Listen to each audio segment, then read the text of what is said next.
Assalamualaikum warahmatullahi wabarakatuh. Perkenalkan, nama saya Novita Sari dari lokal HTN 1 semester 5. Saya akan menjelaskan materi tentang segmentasi dari mata kuliah kewirausahaan oleh Bapak Arfian Pino. Langsung saja saya akan menjelaskan tentang segmentasi pasar. Maksud dari segmentasi pasar itu sendiri, mana yang kita bidik. Jadi maksud saya bukan pasar-pasar tradisional atau pasar-pasar tempat orang berjual beli. Jadi segmentasi pasar artinya konsumen-konsumen yang seperti apa yang kita akan bidik seperti itu. Ada kutipan dari Bapak marketer dunia, yaitu Bapak Philip Kotler, yang menjelaskan bahwa segmentasi pasar ini adalah pembagian sebuah pasar atau market menjadi sejumlah kelompok konsumen atau pembeli yang berbeda. Tujuan dari perkelompokan pasar tersebut yaitu agar pasar heterogen atau berbeda-beda dibagi menjadi kelompok pasar homogen atau yang sama. Ada 8 manfaat segmentasi pasar. Yang pertama, pasar mudah dibedakan. Yang kedua, memberikan pelayanan lebih baik. Yang ketiga, strategi pemasaran lebih terarah. Yang keempat, menemukan peluang baru. Yang kelima, faktor penentu desain. Yang keenam, strategi komunikasi lebih efektif.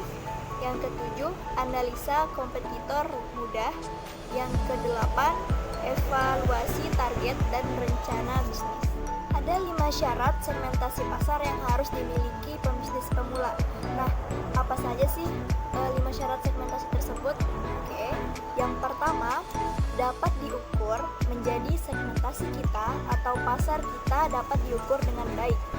Yang kedua, dapat dijangkau. Maksudnya jangan sampai kita membidik pasar-pasar yang kita tidak tahu cara menjangkaunya seperti apa. Yang ketiga, cukup besar.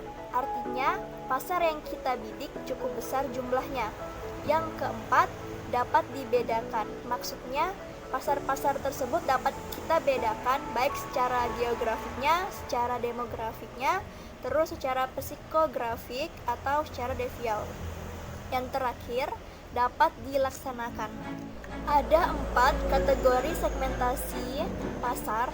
Nah, kategori-kategori ini nanti akan menjadi kunci untuk bertindak atau mengaplikasikannya di dalam sebuah usaha masing-masing. Oke, langsung saja.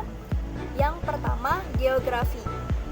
Jadi ketika kita membuat sebuah market, ketika membentuk sebuah market yang dinamakan segmentasi market atau segmentasi pasar, kita bidik terlebih dahulu, mau bidik peta mana atau daerah mana. Yang kedua, ada demografi. Ini bisa beberapa macam dari usia, jenis kelamin, tingkat ekonomi, tingkat pendidikan, dan lain-lain. Contohnya, status perkawinan atau pekerjaan juga masuk dalam demografi. Yang ketiga, psikografi. Ada 3 dari kelas sosial, lifestyle, dan kepribadian. Yang keempat, tingkah laku. Biasanya lebih ke hobi. Kebiasaannya seperti apa, mencari manfaatnya seperti apa, dan mengataskan nama produknya di loyal dengan produk apa sih, loyal brandnya seperti apa, dan lain-lain. Ada beberapa tahapan segmentasi pasar untuk kita yang baru belajar tentang segmentasi pasar. Yang pertama, tahap survei.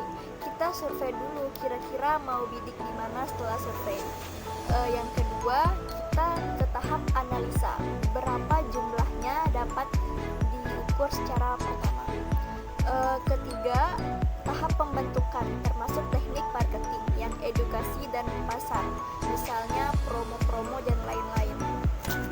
Contohnya ada pada gambar mobil Toyota Avanza. Dari sisi geografi itu adalah daerah perkotaan. Jenis kelamin kebanyakan pria. Dari segi usia, dari usia pekerja, usia produktif, usia 25 sampai 35 tahun. Terus pekerjaannya seorang karyawan, penghasilannya 10 sampai 15 juta. Perilaku lebih ke orang-orang yang hemat, pekerja keras, family oriented, dan kelas-kelas menengah. Dan gambar selanjutnya yaitu mobil Ferrari. Sama-sama dari daerah perkotaan, berjenis kelamin sama pria, dengan usia dari 35 sampai 45 tahun. Pekerjaan biasanya pengusaha berpenghasilan 50 sampai 100 juta. Perilaku senang kemewahan, suka pamer, dan butuh pengakuan. Ini dari kelas atas. Baik, sekian penjelasan dari saya. Kurang lebihnya mohon maaf. Wassalamualaikum warahmatullahi wabarakatuh.